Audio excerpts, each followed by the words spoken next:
growing number of Chinese young people are struggling with an addiction to narcotics. Narcotics that Chinese companies are producing with the help of state subsidies. Welcome to China Uncensored. I'm Chris Chappell. Last month was Drug Abuse Awareness Month in China. I wasn't aware the CCP actually had things like awareness months, except for National Nothing Happened in Tiananmen Square Month, which is every month. Nationally, this was celebrated with the announcement that China's procuratorial organs had arrested 61,000 drug offenders over a recent period of 18 months. It's nice to see a Chinese headline about an organ without the word harvested in it. Locally, the central Chinese city of Jingzhou marked the month by staging a public incineration of 22 boxes containing seized meth, ecstasy, and ketamine.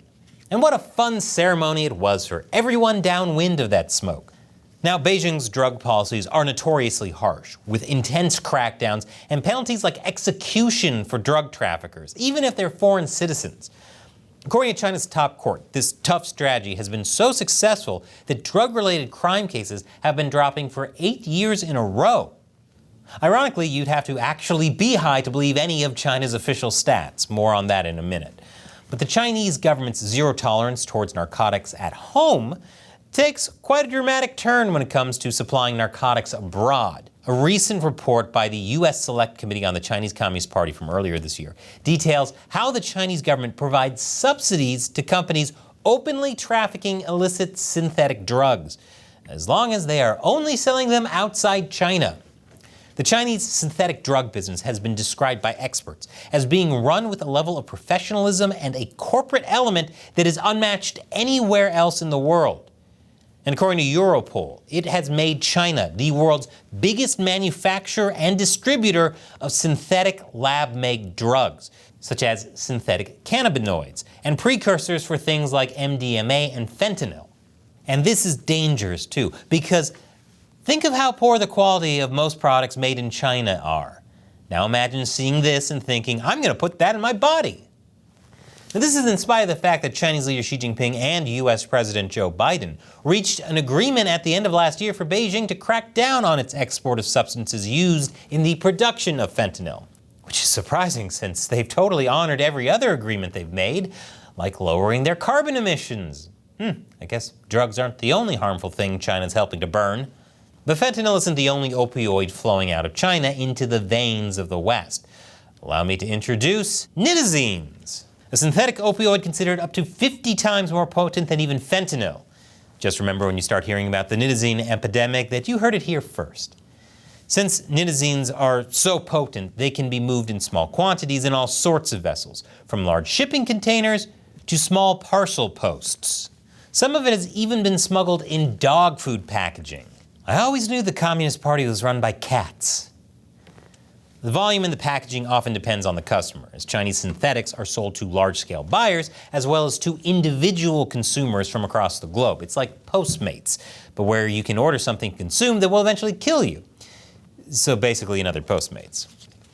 No matter what they're peddling, the drug trade in China is widespread and lucrative, with drug dealers all over the world able to get the goods online directly from the manufacturer at low prices. It's like an Amazon, where you can buy a bunch of shady items built in China.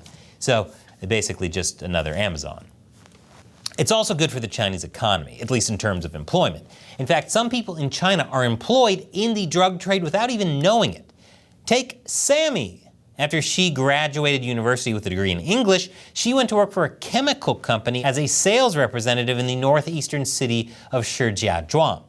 By the time she realized that the chemicals the company was selling were actually narcotics, she had become dependent on the money her job was bringing in. She told the BBC that, at the start, we don't know what we're selling, but when we find out, we've fallen in love with the work. So, she's saying her work is addictive? I guess that tracks.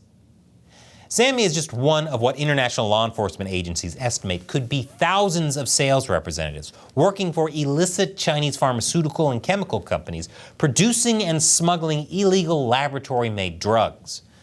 Another Chinese narcotics salesperson told the BBC that the industry is easy and can provide higher wages, which attracts a lot of young people. Apparently, the only way to get the Chinese youth to stop laying flat is to offer higher wages to sell drugs that'll make foreigners lie flat forever. So the Chinese authorities are basically overseeing Chinese companies getting very wealthy from a flood of synthetic drugs. But while the party says it's doing a great job keeping those drugs away from Chinese young people, the story doesn't really hold. Even state-run media like the Global Times has recently admitted that the exact same synthetic drugs that China is manufacturing in bulk are spreading faster in China, especially affecting the younger demographic. And if the Global Times feels compelled to address this, then it must be bad. It was even stated that the proportion of minors among newly discovered drug abusers can no longer be ignored, with the drug problem posing substantial potential harm to individuals, families, and society at large. Which is saying something, because ignoring their problems is kind of China's whole thing. Which reminds me, happy nothing happened in Tiananmen Square month. At the same time, there's also been a reported rebound in domestic drug-related crimes, contrary to the drop in drug crime narrative being pushed by others. In response, the authorities have reportedly sent more than 2 million Chinese people to drug rehabilitation centers. And if those centers are even remotely similar to the detention centers in the Uyghur region of Xinjiang, where the authorities have sent more than 1 million Muslims, then I think I personally would need access to stronger opioids to just recover from my time in rehab. But with synthetic drugs becoming big business in China, it's hardly surprising that Chinese young people are getting hooked, no matter how hard China cracks down. I mean, with all these drugs being made in the country, what did they think was going to happen? You would think that the Chinese government would have learned something from its own history. Then again, it's hard to learn from history in China when history is so heavily censored. Oh, hello, consequences to your actions. 200 years ago, China suffered heavily under the success of another rising drug trade. Back then, the roles were reversed, though, with the Western powers at the time profiting off drugs flooding the Chinese market, while the Qing dynasty that ruled China at the time was trying to combat it. Opium was the sought-after drug back then, and strong Chinese demand for it was ruining China both financially and socially. So Chinese authorities tried to ban opium, but the Western powers were not willing to see their profitable opium trade to China come to an end. Instead, over the course of 2 wars in the 19th century, Britain and France soundly defeated the Qing dynasty, forcing them to leave the gates of China open to the opium trade. This also ushered in the period known in China today as the Century of Humiliation, a time when China fell under the influence of foreign powers and even had to cede territory to several of them. Some say that Chinese leader Xi Jinping is fixated on ending China's Century of Humiliation, or even getting revenge against the West for what the West once did to China. Maybe. Or maybe the Chinese government genuinely believed that China could profit off the narcotics trade, while the usual heavy-handed tactics at home could prevent the same drugs from devastating Chinese society. Certainly the havoc wreaked by the opium trade in the 19th century has had a lasting effect on the Chinese psyche. During the Chinese authorities' crackdown on online gaming back in 2021, gaming was referred to as spiritual opium, for example. Ironically, spiritual opium sounds like a dope power-up you'd get in an online game. But with drug abuse among young Chinese people now clearly a growing problem, China's going to have to start taking a long, hard look in the mirror. It seems that the Chinese authorities are going to need to do what they do best: launch a crackdown. This time, directed at the country's booming narcotics industry. If they don't, then everyone looks set to lose, from former Western powers to the new Qing emperor. And if he thinks he can just keep doing what he's been doing with no consequences, he must be getting high on his own supply. China Uncensored wouldn't exist without the support of fans like you over on patreon.com/China Uncensored. If you support the show, you'll get a bunch of cool perks, including the chance to ask me questions I'll answer on the show. And today's comes from Wavy Cup. Hey Chris, keep up the great content. Thanks. Question: if you were a member of Congress, what would be the first bill you would introduce, and would you ever consider a run at public office? Well, Wavy Cup, you know, I was actually talking with some people recently about how China Uncensored could actually get some legislation in front of Congress. No joke. I would like to see some more work on researching and understanding and ultimately combating China's unrestricted warfare. As for your last question, I do plan to run. Run from office.